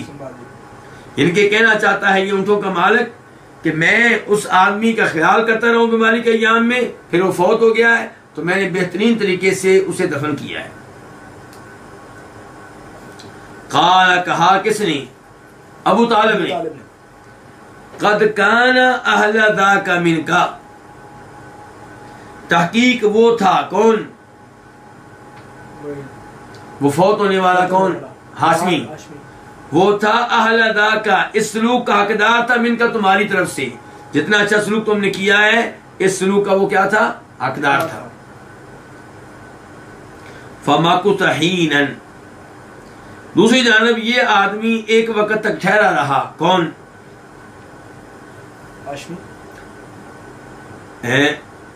فمکث حینا, تو وہ ایک عرصے تک ٹھہرے رہے. یعنی کہ آپ یہ بھی کہہ سکتے ہیں کہ یہ ابو طالب ہو سکتے ہیں کہ ان کے ایک وقت تک ایسے ہی روکے رہے اور کچھ نہیں ہوا.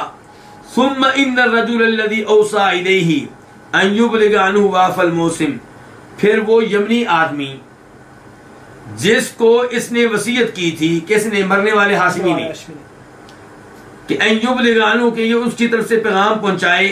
واف الموسم, وہ ایک حد کے سیزن میں آیا. فقال, اس نے کہا یا آل قریش, اے خاندان قریش, ان کے قریشی تم کدھر ہو؟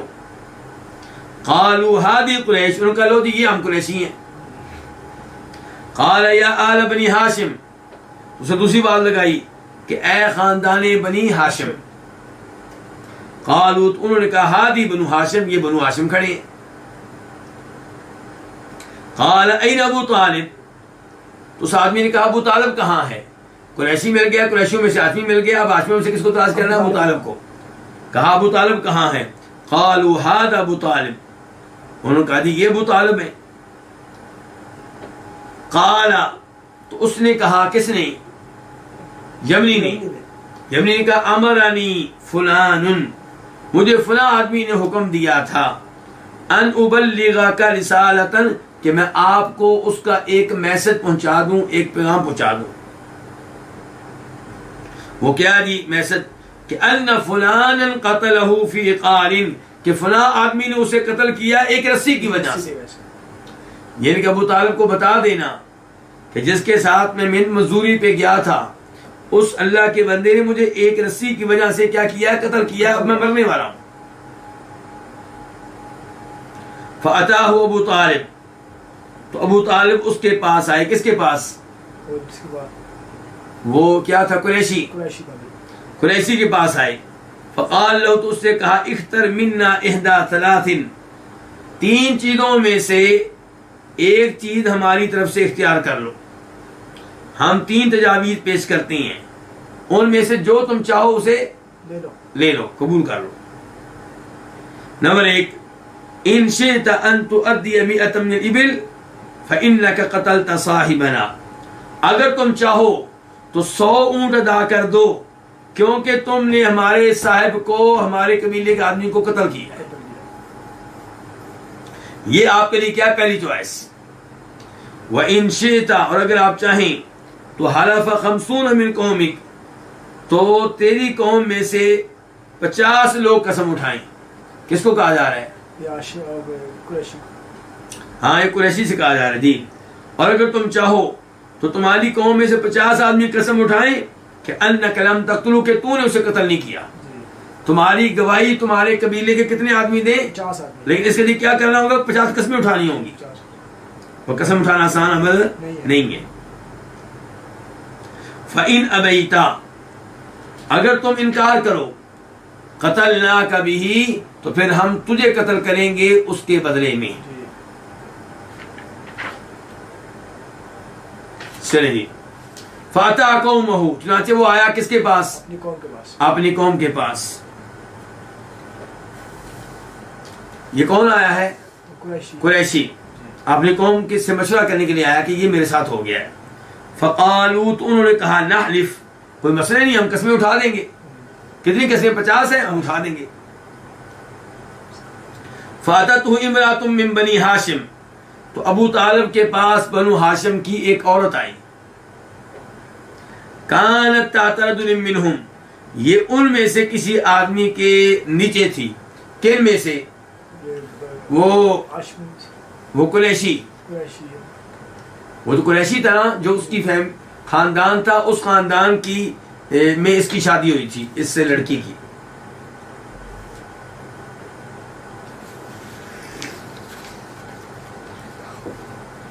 تو ابو طالب کے پاس بنو ہاشم کی ایک عورت آئی. کانت تحت رجل منہم، یہ ان میں سے ایک آدمی کے نیچے تھی، کیونکہ اس کی بیوی تھی. کن میں سے ایک آدمی؟ اس قریشی. قد ولدت لہ، یہ اس آدمی کے لیے بچہ بھی پیدا کر چکی تھی. فقالت، اس نے کہا یا ابا طالب، ابو طالب، احب ان تجید ابنی ھذا برجل من ال50، میری خواہش ہے کہ آپ میرے اس بیٹے کو ساقط کر دیں، قسم میں سے اس کو نکال دیں، یہ قسم نہیں اٹھائے گا. تو میں احب، میں یہ چاہتی ہوں. کون کہہ رہی ہے؟ وہ عورت. کہ ان تجید ابنی ھذا، کہ آپ میرے اس بیٹے کو ساقط کر دیں، برجل من ال50، 50 آدمیوں میں سے ایک آدمی کے بدلے میں. ٹوٹل قسمیں اٹھانے والے کتنے لوگوں نے ہونا تھا؟ 50. تو آپ میرے بیٹے کو نکال دیں، 49 رہ جائیں گے، 49 سے قسم لے لیں آپ. سمجھے نا یہ؟ ولا تصبر یمینہ، اور آپ میرے بیٹے کو قسم پہ مجبور نہ کریں. حیث تصبر الایمان، اس جگہ پہ میرے بیٹے کو قسم کے لیے مجبور نہیں کرنا جہاں قسمیں اٹھائی جائیں گی. کہاں قسمیں اٹھائی جائیں گی؟ حجر اسود اور مقام ابراہیم کے درمیان میں. ابو طالب نے اس جگہ پہ قسمیں لینی تھی. کتنے لوگوں تھے؟ 50 لوگوں سے.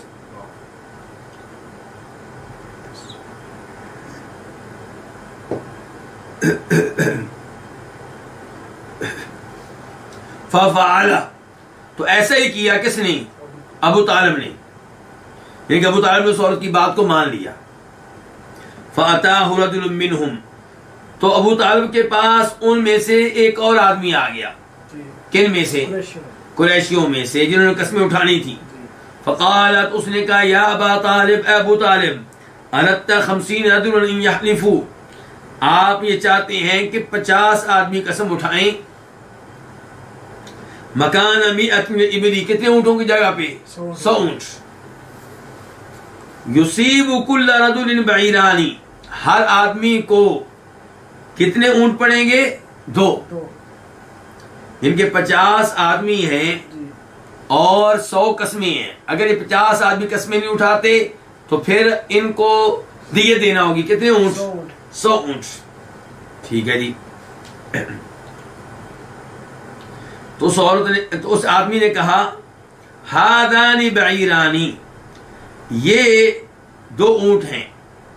فاقبلہما عنی، آپ انہیں قبول کر لیں. کس کی طرف سے؟ ہماری طرف سے، میری طرف سے. ولا تصبر یمینی، اور مجھے قسم پہ مجبور نہ کریں.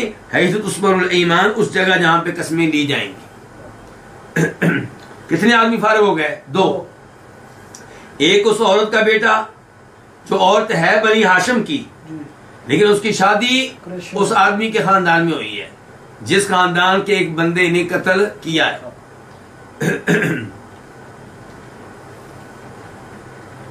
اچھا یہ دوسرے نمبر پہ معافی کس کو مل گئی؟ ایک تو عورت کو معافی مل گئی، ویسے بھی بنی ہاشم کی تھی وہ. دوسرے نمبر پہ معافی ملی ہے اس آدمی کو جو 2 اونٹ لے آیا ہے. کہتا ہے آپ مجھ سے قسم نہ لیں 2 اونٹ لے لیں. وہ کیسے بھی؟ قسم کتنے لوگوں سے لینی تھی؟ 50 سے. تو اس کا مطلب ہے کہ 50 آدمی قسمیں اٹھا لیں تو اونٹ معاف ہو جائیں گے. اونٹ کتنے پڑنے تھے؟ ہر آدمی کو کتنے پڑنے تھے؟ 2. تو آدمی کہتا ہے یہ آپ اپنے اونٹ 2 مجھ سے لے لیں، مجھ سے قسم آپ نہیں لینی آپ نے. فَاقْبَلْهُمَا عَنِّي، تو یہ دونوں اونٹ آپ میری طرف سے قبول کریں. وَلَا تَصْبُرْ يَمِينِي، اور مجھے قسم اٹھانے پہ مجبور نہ کریں. حیث تُصْبَرُ الْأَيْمَانُ، جہاں قسمیں اٹھائی جائیں گی. فَقَابِلَهُمَا، تو ان کو قبول کر لیا 2 اونٹوں کو. کس نے؟ ابو طالب نے. وَجَاءَ 48، اب وہ 48 کتنے پیچھے رہ گئے؟ 48 رہ گئے نا. وہ 48 آئے. فَحَلَفُوا، انہوں نے قسم اٹھائی. سچی قسم اٹھائی کہ جھوٹی؟ جھوٹی قسم اٹھائی. قال ابن عباس، عبداللہ بن عباس کہتے ہیں فوالذی نفسی بیدی، اس ذات کی قسم جس کے ہاتھ میں میری جان ہے. ما حال الحول، 1 سال نہیں گزرا. ومن الثمانیة والاربعین عین تطرف، کہ ان 48 میں سے کوئی ایک آنکھ ہو جو حرکت کرتی ہو. کیا مطلب ہے اس کا؟ سارے کے سارے 1 سال کے اندر اندر فوت ہو گئے. کیوں؟ جھوٹی قسم اٹھائی ہے اور بیت اللہ میں اٹھائی ہے. تو اس سے پتا چلا کہ جھوٹی قسم اٹھانے سے بچیں، اللہ کے عذاب سے ڈریں، اللہ کے نام غلط طور پہ استعمال، جھوٹ بولنے کے لیے اللہ کے نام استعمال نہ کریں، ورنہ پھر آپ کا اشر وہ ہو سکتا ہے جو ان کا ہوا. اور اس سے ایک تو ہمیں یہ سبق ملا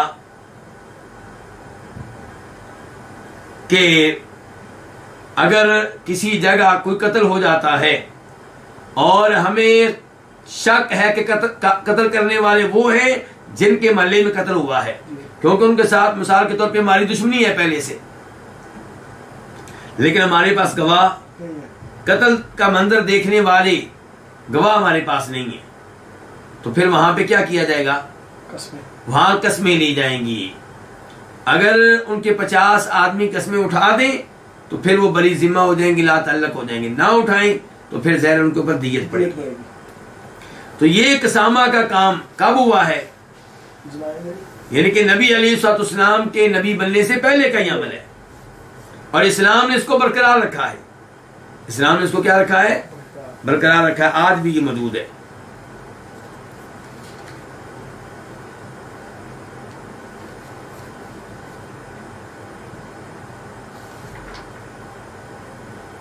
اور کیا مسئلہ یہاں سے معلوم ہوگا؟ یہ ہاں، ایک تو یہ معلوم ہوگا کہ اللہ کے رسول جس زمانے میں آئے ہیں اس زمانے میں لوگوں کی کیا رسمیں تھیں، کیا قید تھے، کیا نظریات تھے. تو یہاں پہ آپ نے دیکھ لیا کہ قسمیں اٹھانے کے بارے میں وہ لوگ جو تھے قسموں کو بہت اہمیت دیتے تھے. اسی لیے وہ عورت آئی ہے اور اس نے کہا جی میرا بچہ قسم نہیں اٹھائے گا. دوسرا آیا ہے وہ اونٹ دے گیا لیکن کہا قسم. اس کا مطلب ہے اس زمانے میں بھی لوگ سمجھتے تھے کہ جھوٹی قسم اٹھانا ایک جرم ہے.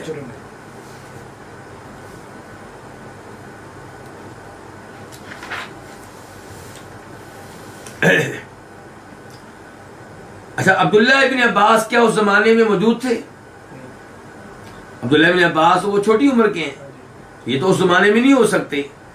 تو ان کو یا تو کسی صحابی نے واقعہ بتایا ہے، اور ممکن ہے کہ واقعہ ان کو نبی علیہ السلام نے بتایا ہو، یہ بھی ممکن ہے. چلیں جی، اب اس کے بعد ہے باب نمبر 4، باب تحنف زید بن عمرو بن نفیل، زید بن عمر بن نفیل کا کیا کرنا؟ ان کا دین حنیف پہ قائم رہنا.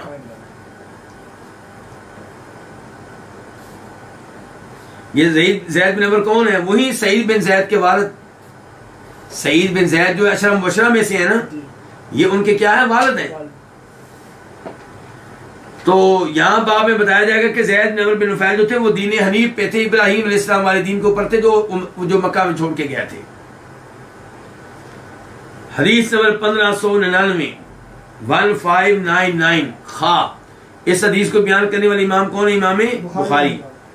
عن عبداللہ بن عمر، روایت ہے جناب عبداللہ بن عمر سے، ان النبی صلی اللہ علیہ وسلم لقی زید بن عمرو بن نفیل باسفل بلدہ، کہ نبی علیہ الصلوۃ والسلام کی زید بن عمرو بن نفیل سے ملاقات ہوئی.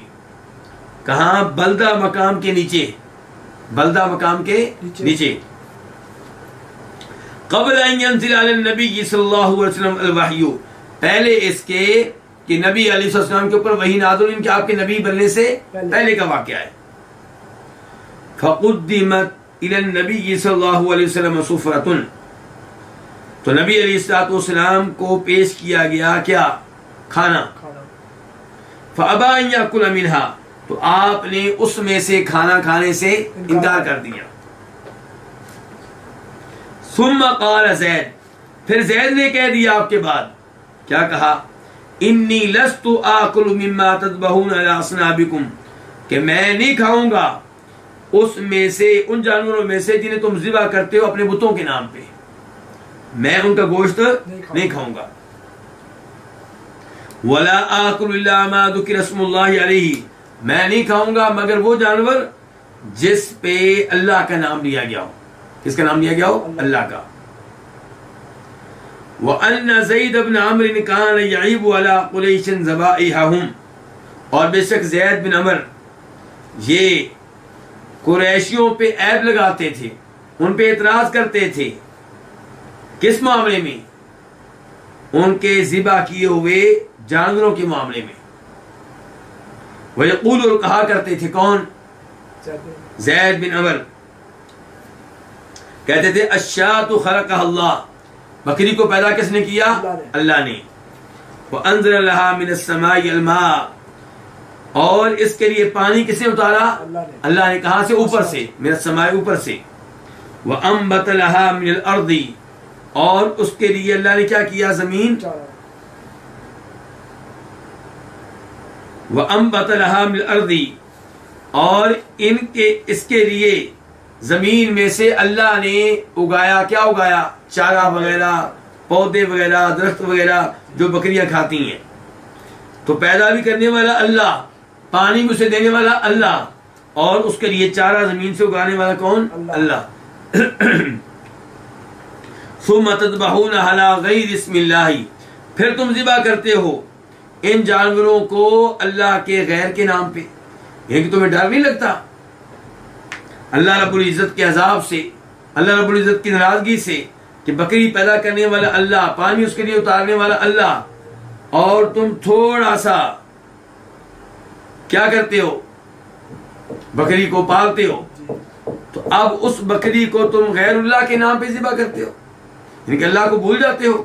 تو یہ الفاظ زید بن عمر کیوں کہتے تھے؟ انکارا لذالک، ان کے اس عمل پہ انکار کرتے ہوئے، اعتراض کرتے ہوئے، وَإِدَامًا لَهُ، اور اس کو بڑا جرم سمجھتے ہوئے.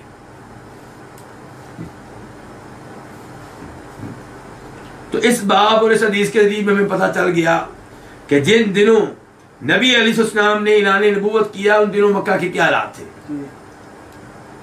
یعنی کہ چند ایک لوگ تھے، 3-4، ایک زید بن عمرو بن نفیل ہیں اور 3-4 اور ہیں، جو اس زمانے میں بھی کس کی تلاش میں تھے؟ حق کی تلاش میں تھے.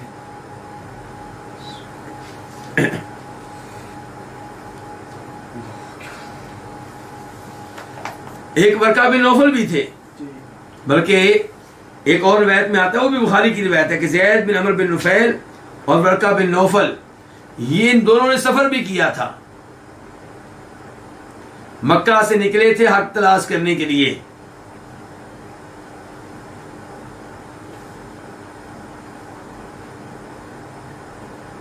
لیکن حق ان کو کس کے ذریعے ملا؟ نبی علیہ الصلوۃ والسلام کے ذریعے ملا.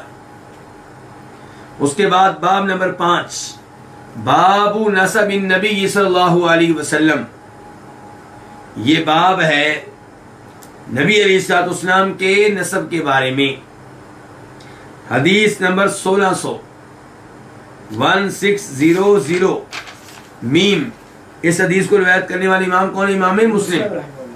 عن واصلة بن الاسقعی روایت ہے جناب واصلہ بن اسقا سے، اور یہ لیثی ہیں، اصحاب صفہ میں سے ہیں۔ آپ جانتے ہیں نا وہ صحابہ کرام جی جو مسجد نبوی میں رہتے تھے، ان کی اپنی فیملی نہیں تھی، ان کا اپنا گھر نہیں تھا، غریب لوگ تھے، تو ان کو کہا جاتا ہے صحاب صفہ۔ تو واصلہ بن اسقا اصحاب صفہ میں سے ہیں۔ وہ کہتے ہیں میں نے سنا نبی علیہ الصلوۃ والسلام سے کیا فرما رہے تھے، ان اللہ اصطفیٰ کنانۃ من ولد اسماعیل، بے شک اللہ تعالیٰ نے کنانہ کو سلیکٹ کیا ہے، چن لیا ہے، کن میں سے؟ اسماعیل علیہ السلام کی اولاد میں سے۔ اسماعیل علیہ السلام کی اولاد میں سے اللہ نے کس کو چنا ہے؟ کنانہ کو۔ واصطفیٰ قریش من کنانہ، اور کنانہ کی اولاد میں سے اللہ نے کس کو چنا ہے؟ قریش کو۔ واصطفیٰ من قریش بنی ہاشم، اور اللہ نے قریش میں سے کن کو چنا ہے؟ بنی ہاشم کو۔ واصطفانی من بنی ہاشم، اور اللہ نے مجھے چنا کن میں سے؟ بنی ہاشم میں سے۔ اللہ اکبر، اللہ اکبر۔ تو نبی علیہ السلام کنانہ میں سے ہیں، اور کنانہ جو ہے اسماعیل السلام کی اولاد میں سے چنے ہوئے آدمی ہیں، جی اور نبی علیہ السلام کن میں سے ہیں؟ قریش میں سے ہیں، اور پھر آپ قریش میں سے کن میں سے ہیں؟ بنی ہاشم میں سے، اور بنی ہاشم میں سے آپ کہتے ہیں اللہ نے مجھے چنا ہے، مجھے سلیکٹ کیا ہے۔ تو اس سے پتہ چلتا ہے نبی علیہ السلام کے نسب نامے کا۔ اس کا مطلب ہے آپ کا نسب نامہ کہاں تک پہنچتا ہے؟ آپ اس کے مطابق کنانہ، اور کنانہ کے بارے میں بتایا کہ اسماعیل السلام کی اولاد میں سے ہیں، جی اس کا مطلب ہے کہ نبی علیہ السلام کا جو نسب نامہ ہے وہ اسماعیل السلام تک پہنچتا ہے۔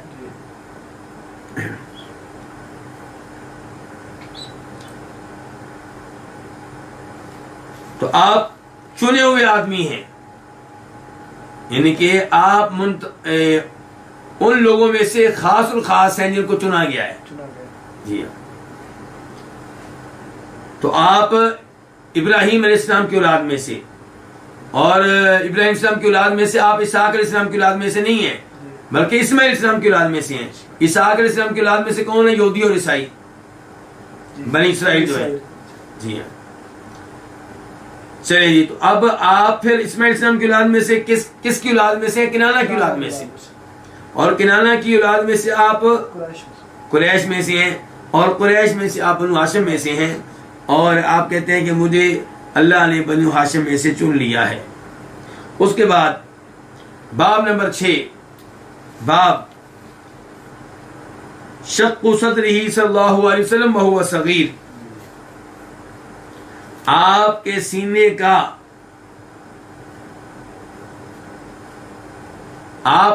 کا پھٹ جانا جبکہ آپ کیا تھے؟ چھوٹے تھے، یعنی چھوٹی عمر میں آپ کے سینے کو پھاڑا گیا تھا، چیرا گیا تھا۔ حدیث نمبر 1601 1601 میم، اس حدیث کو روایت کرنے والے امام کون ہے؟ امام مسلم۔ عن انس بن مالک، روایت ہے جناب انس بن مالک سے کہ اللہ کے رسول علیہ الصلوۃ والسلام اتاہ جبریل، وہ ان کے پاس جبریل آئے، کن کے پاس؟ اللہ کے رسول کے پاس صلی اللہ علیہ وسلم۔ وہو یلعب مع الغلمان، جبکہ آپ کھیل رہے تھے بچوں کے ساتھ۔ اس کا مطلب ہے کہ واقعہ کب کا ہے؟ بچپن کا واقعہ ہے۔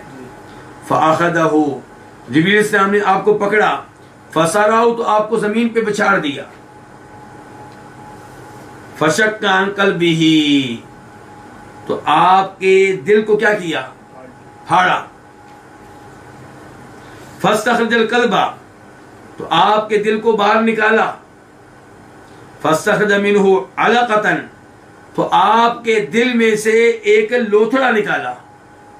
علقہ کس کو کہتے ہیں؟ جمع و خون کو۔ فقال، تو کہا کس نے؟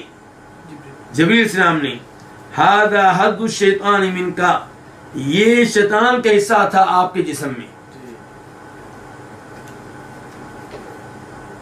ثم غسلہ فی طست من ذہب، پھر آپ نے اس کو دھویا، کس کو؟ دل کو، سونے کی ایک ٹرے میں، لیکن کس کے ساتھ دھویا؟ کس کے ساتھ؟ بماء زمزم، زمزم کے پانی کے ساتھ۔ ثم لأمہ، پھر اس کو ملا دیا۔ کیا مطلب؟ پھر دل کو ملا دیا، ان کے جسم کو سیٹ کر دیا بالکل، جی اور یوں لگا کہ جیسے آپریشن ہوا ہی نہ ہو، دل کو نکالا ہی نہ گیا ہو۔ ثم اعادہ فی مکانہ، پھر دل کو لٹا دیا فی مکان، اس کی جگہ پہ۔ وجاء الغلمان، بچے آئے، اور یہ معلوم ہونا چاہیے کہ اللہ کے رسول اس وقت کہاں تھے وہ صلی اللہ علیہ وسلم، آپ حلیمہ سعدیہ کے علاقے میں تھے، تو جو بچے جو آئے تھے وہ بھی اسی قبیلے کے تھے، تو بچے آئے یہ سب دوڑتے ہوئے الی امہ، آپ کی والدہ کی طرف، یعنی ذئرہ، کیا مراد ہے اس سے، یعنی کہ بچے آئے آپ کی والدہ کی طرف، یعنی ذئرہ، یعنی کہ وہ آئے بچے اس ماں کے پاس جو آپ کو دودھ پلاتی تھی، حقیقی ماں نہیں ہے، یہ مراد ہے۔ فقالوا، تو انہوں نے کہا، کنہوں نے، بچوں نے، ان محمد قد قتل، بے شک محمد کو قتل کر دیا گیا ہے صلی اللہ علیہ وسلم۔ فاستقبلوه، تو ان لوگوں نے آپ کا استقبال کیا، کیا مطلب، ان کو جب رپورٹ ملی تو سارے آئے، تو انہوں نے آپ کا سامنا کیا، وَهُوَ مُنْتَقَوْ اللَّوْنِ، اس حال میں کہ آپ کا رنگ تبدیل ہو چکا تھا، آپ کا رنگ کیا ہو چکا تھا، چہرے کا رنگ تبدیل ہو چکا تھا، یعنی کہ آپ پریشان تھے کہ کیا ہوا ہے، ظاہر ہے آپ کے ساتھ بہت بڑا معاملہ ہوا ہے، اور اس وقت تک وہی بھی ابھی شروع نہیں ہوئی تھی کہ بتایا جاتا کیا معاملہ ہوا ہے۔ قال انس، انس کہتے ہیں، وقد كنت ارى اثر ذلك المخيط في صدره، میں دیکھا کرتا تھا اس کا نشان آپ کے سینے میں، آپ کے سینے پہ نشان موجود تھا، کس کا، سلائی کا، سلائی کا نشان آپ کے سینے پہ موجود تھا، یعنی کہ باقاعدہ طور پہ آپ کا آپریشن ہوا ہے، باقاعدہ طور پہ دل نکالا گیا ہے، اسے رکھا گیا ہے، اور پھر آپ کے جسم کو بند کر دیا گیا ہے، اور اس کی سلائی کر دی گئی ہے۔ تو انس بن مالک کہہ رہے ہیں کہ یہ نشان میں دیکھا کرتا تھا، آپ کے سینے پہ یہ نشان موجود تھے۔ تو یہ ہے نبی علیہ الصلوۃ والسلام کی سیرت، اور اس سیرت میں پہلے وہ حالات بیان کیے جا رہے ہیں جن حالات کا تعلق ہے آپ کے نبی بننے سے پہلے کے زمانے سے، یہ بتایا جا رہا ہے کہ پہلے کیا صورتحال تھی۔ تو یہ جو آپ کا آپریشن ہوا ہے یہ بھی کب ہوا ہے، بچپن میں ہوا ہے، یعنی کہ ابھی آپ نبی نہیں بنے ہیں، تو یہ نبی بننے سے پہلے کے حالات آپ کے بیان کیے جا رہے ہیں۔ اس کے بعد باب نمبر 7، وہ کیا ہے، باب راعی النبی صلی اللہ علیہ وسلم الغنم، نبی علیہ الصلوۃ والسلام کا بکریاں چرانا۔ حدیث نمبر 1602 خواہ، اس حدیث کو روایت کرنے والے امام کون ہے، امام بخاری۔ عن ابی ہریرہ عن النبی صلی اللہ علیہ وسلم قال، روایت ہے جناب ابو ہریرہ سے، وہ روایت کرتے ہیں نبی علیہ الصلوۃ والسلام سے کہ آپ نے فرمایا، ما بعث اللہ نبی الا علی الغنم، آپ اللہ تعالیٰ نے کوئی نبی نہیں بھیجا مگر اس نے بکریاں چرائی ہیں، ہر نبی نے بکریاں چرائی ہیں۔ فقال اصحابہ، تو آپ کے ساتھیوں نے کہا، وانت، اور آپ نے بھی بکریاں چرائی ہیں؟ فقال نعم، آپ نے کہا ہاں، کنت ارعاہا، میں یہ بکریاں چرایا کرتا تھا، علی قرالیتا، چند قراتوں کے بدلے میں، لأہل مکہ، اہل مکہ کے لیے، اہل مکہ کی بکریاں ہوتی تھیں وہ میرے والے کرتے تھے، میں چلاتا تھا، مجھے چند قرات مل جاتے تھے، معاوضہ معمولی سے مل جاتا تھا۔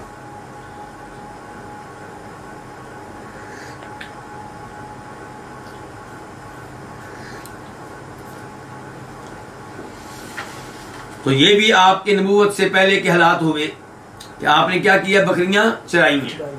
اور اس میں علماء کرام نے حکمت یہ لکھی ہے کہ ہر نبی نے بکریاں چرائی ہیں، کیونکہ بعد میں جب اپنی قوم کو سنبھالنا پڑے گا تو قوم تنگ کرے گی جیسے بکریاں تنگ کرتی ہیں، کوئی ادھر جا رہی کوئی ادھر جا رہی ہے، تو اللہ تعالیٰ ہر نبی کی پہلے سے تربیت کرتے رہے، اس کو تیار کیا گیا ہے اس ذمہ داری کو اچھے طریقے سے سنبھالنے کے لیے۔ اس کے بعد باب نمبر 8، باب مبشرات باب مبشرات بالنبوہ، نبوت کے بارے میں خوشخبریاں، یعنی کہ وہ بشارتیں جو آپ کو ملتی رہی ہیں. کیا ملتی رہی ہیں آپ کو؟ بشارتیں، جن کے ذریعے آپ تھوڑا بہت محسوس کرتے ہوں گے کہ شاید میں نبی بننے والا ہوں. جی. حدیث نمبر 1603 1603 میم. اس حدیث کو روایت کرنے والے امام کون سے امام ہے؟ مسلم. ہن جابر بن سمرہ، روایت ہے جناب جابر بن سمرہ سے، قال، وہ کہتے ہیں، قال رسول اللہ صلی اللہ علیہ وسلم، کہ فرمایا نبی علیہ الصلوۃ والسلام نے، انی لاعرف حجرا بمکہ، بے شک میں جانتا ہوں ایک پتھر کو. کہاں؟ مکہ میں. کان یسلم علیہ، وہ مجھے سلام کیا کرتا تھا، قبل ان ابعث، میرے نبی بن جانے سے پہلے ہی. انی لاعرفہ الان، بے شک میں اس کو اب بھی پہچانتا ہوں، جانتا ہوں. تو پتھر کا آپ کو سلام کرنا یہ کوئی معمولی بات تو نہیں ہے نا. یہ چیزیں تھیں جو بشارتوں کی حیثیت رکھتی ہیں، کس کے بارے میں؟ آپ کی نبوت کے بارے میں. تو بہرحال یہاں تک ہم نے پڑھا ہے نبی علیہ السلام کی اس سیرت کو، اور جس کا تعلق آپ کے نبی بننے سے پہلے ہے، اور آگے پھر پڑھا جائے گا آپ کی اس زندگی کے بارے میں جو نبی بننے کے بعد ہے. تو انشاءاللہ یہ سلسلہ جاری و ساری رہے گا. اللہ رب العزت ان احادیث کو صحیح معنوں میں سمجھنے کی اور ان کے مطابق عقیدہ بنانے کی توفیق بخشے. فآخر دعوانا الحمدللہ رب العالمین.